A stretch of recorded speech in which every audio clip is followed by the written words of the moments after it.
So Carrier announced late Tuesday that it had reached a deal with President-elect Donald Trump and Vice President-elect Mike Pence, currently governor of Indiana, to keep about 1,000 of 1,400 jobs at its Indianapolis plant, rather than move them to Mexico.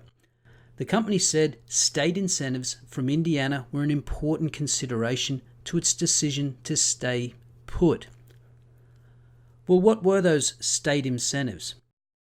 Turns out they add up to $7 million over the next 10 years. But that doesn't seem like much of an incentive, given that Carrier claimed they would save $65 million by moving those jobs to Mexico.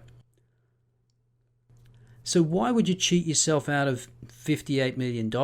Did Carrier just suddenly have a change of heart?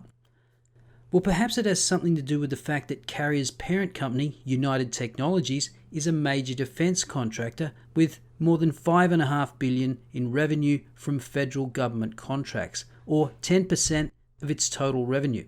And the government also pays for $1.5 billion of its research and development costs. So I'd like to suggest to you that perhaps there's more to this deal than $7 million in state incentives over 10 years. And maybe this doesn't bother you. Maybe you think this is a good thing. You're a fan of economic populism. After all, jobs are being saved. Trump and Pence get a nice photo op and the world moves on. It's easy to identify the beneficiaries of this type of policy. You can put a face to it, the hard-working folks at Carrier. But it's harder to identify who loses. Remember, there's no such thing as a free lunch. Where could that $7 million incentives be better spent? And why should Carrier get it as opposed to some other business?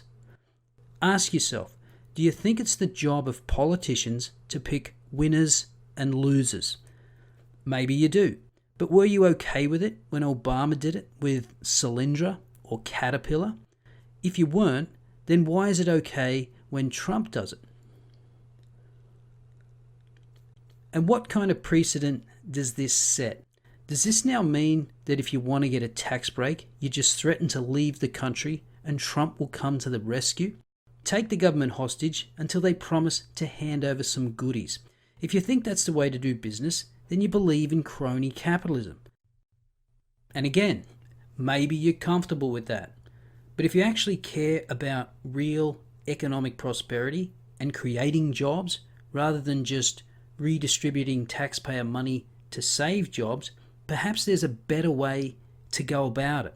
For example, cutting corporate tax rates across the board to incentivize all businesses rather than arbitrarily picking winners and losers.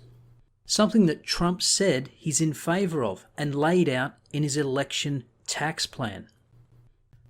As I've said before, I want Donald Trump to succeed, but his success is not predicated on his supporters being blind cheerleaders for everything he does.